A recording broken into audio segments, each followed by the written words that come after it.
Hi everybody, we're nearing the end of our solving quadratics topic. There's 2 more videos to go. The first one I'm going to look at completing the square, and the second one I'm going to look at how we can use completing the square to solve a quadratic. This is probably the least nice of the techniques to do, so factorising would be the one I would always go for if I can. If I realise I then can't factorise, or it tells me in the question give it to 3 significant figures or something, for example, then it tells me that I'm probably going to have to use a quadratic formula. If it specifically tells me to complete the square, that's when I would use this technique. So it is the most challenging of the 3, which is why it needs your full attention. So I would make sure you've got a pen and paper, make sure you've got a calculator, make sure you are making lots of thorough notes.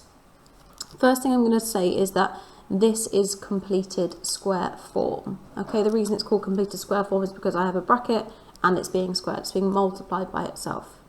If I was to expand that out, I would have x plus 3, and if I was to work out what that is expanding, I would get x squared plus 6x plus 9. Same thing for this one, I've got a completed square form. I do have something else extra on the end, but that is x plus 5, x plus 5, and then a plus 1 at the end, and when I would expand that out, I would get x squared plus 10x plus 26. Just to note, if you're finding these expansions quite tricky and you're not seeing where they're coming from when you're practicing them yourself, please go back to the expanding brackets videos that we did earlier on. Next one, if I was to expand this out, I would get x squared minus 6x plus 9, and this one, this says x plus a, I would get x squared plus 2ax plus a squared. Now, what is the thing that they all have in common? When I've gone from completed square form where I had a 3, I ended up with a 6x. Where I had a plus a 5, I ended up with a 10x. Where I have a minus 3, I end up with a minus 6x. Should also underline the symbol, sorry. When I had a plus a, I ended up with plus 2ax. So when you go from completed square form to take it out of completed square form, whatever number you had inside your bracket is the number in front of x doubled.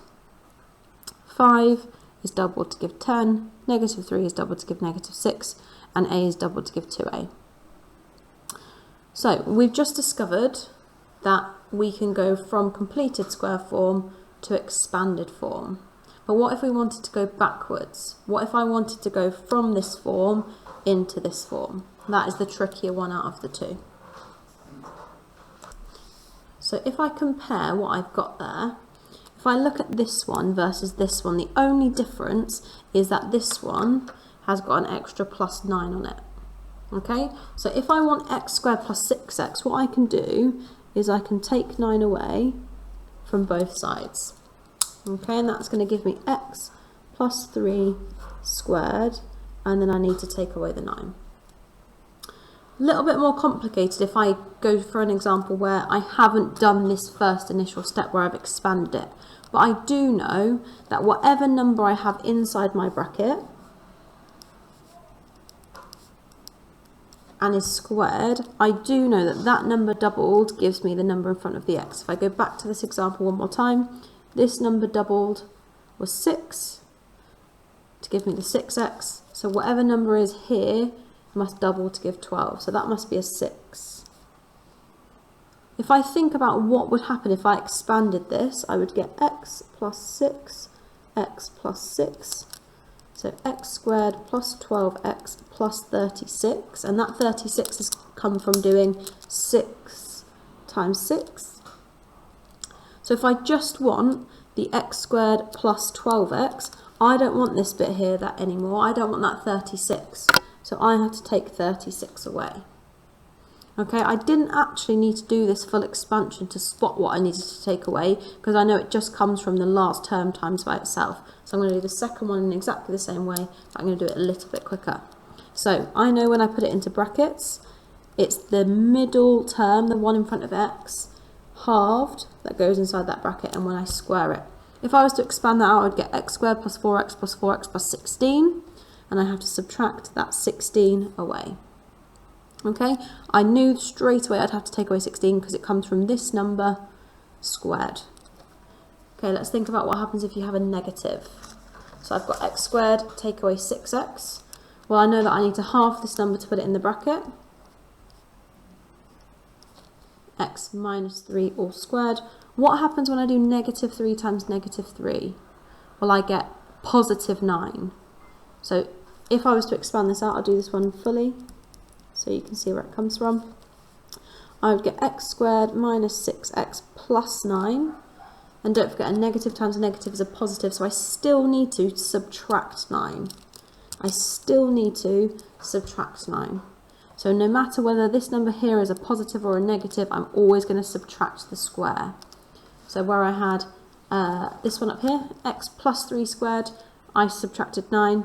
X minus 3 squared, I still subtract the 9. I'm going to do the second one, negative example, a little bit quicker, as I did for the one above.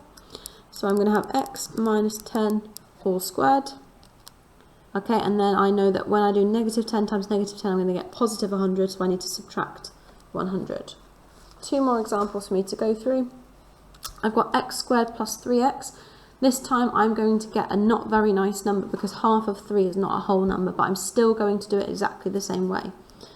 I'm going to write it as a fraction rather than as a decimal. I know that half of 3 is 1.5, but when I square decimals, if it's on the non-calculator, but that's a lot harder than it is on the calculator, than if it is with fractions. Okay, so half of 3 is 3 over 2. So I've got x plus 3 over 2 squared, and I need to take away whatever that number is squared. Okay, and I know that if I've got something in brackets like this with a square, I just square the top and square the bottom. So it's x plus 3 over 2 squared, take away 3 squared over 2 squared. Same thing for, that should be a y there, sorry, my mistake. Same thing when I've got here, I've got a 5, that's not very nice. I'm going to put it straight into brackets, y minus 5 over 2, because I'm halving it. Again, writing it as a fraction is better than a decimal because I can square fractions a lot easier than I can square decimals. Square it, and then I need to take away 5 over 2 squared. I need to just work out what that is. 5 squared is 25, 2 squared is 4. And that's my answer. Okay, so thinking about if I don't just have x squared and x, if I've got some numbers on there as well. What I'm going to do is I'm going to pretend that that 4 is not there. I'm going to ignore it. I'm going to still write plus 4 at the end, but I'm going to ignore it as if I'm just completing the square on x squared minus 6x, because I know how to do that now. I write it in my bracket, x minus 3 squared, and then I need to square that number, which is 9, and take it away. But then I've still got that plus 4 that I've ignored since the beginning. So I've completed the square on this part, x minus 3 all squared, subtract the 9, but then I have that plus 4 at the end. I'm now going to collect these two things together, which gives me x minus 3 squared, take away 5. I'll do the same thing for this one. I'm going to ignore that plus 1 to start with, just complete the square on this bit. X plus 4 all squared. I know I have to subtract 16. I've still got that plus 1 that I ignored earlier on, so that gives me x plus 4 minus 15. Oops, got squared. 2 more examples, and then I'm going to ask you to try some for yourself. I'm going to go a bit quicker. X plus 5 all squared, because I half this term. I'm still ignoring that negative 3. Take the 25 away that I would need to take away to just get this bit, and then I subtract an extra 3. X plus 5 squared minus 28. Final example, x minus 10 squared. To get me this part, I've ignored that so far. I need to subtract the 100 that I would get from negative 10 times negative 10, positive 100, so I have to subtract it, then add on the 150. X minus 10 squared minus, plus 50. Okay, 10 questions for you to try. Please pause the video, have a go, and complete the square. Okay, the answers are now there. If you could please check them. The first few should be nice and straightforward. Questions 1, 2, and 3. Questions 4 is where I have completed the square and then collected the terms. Same thing there. Gets a little bit more tricky on questions 8, 9, and 10 because the x term has got an odd coefficient. but should be the same. If you've got fractions or decimals, the answer should still be equivalent. So if your answer doesn't match mine, then please type it into your calculator. So 29/4, work out what that is as a decimal if you have used decimals. Thank you.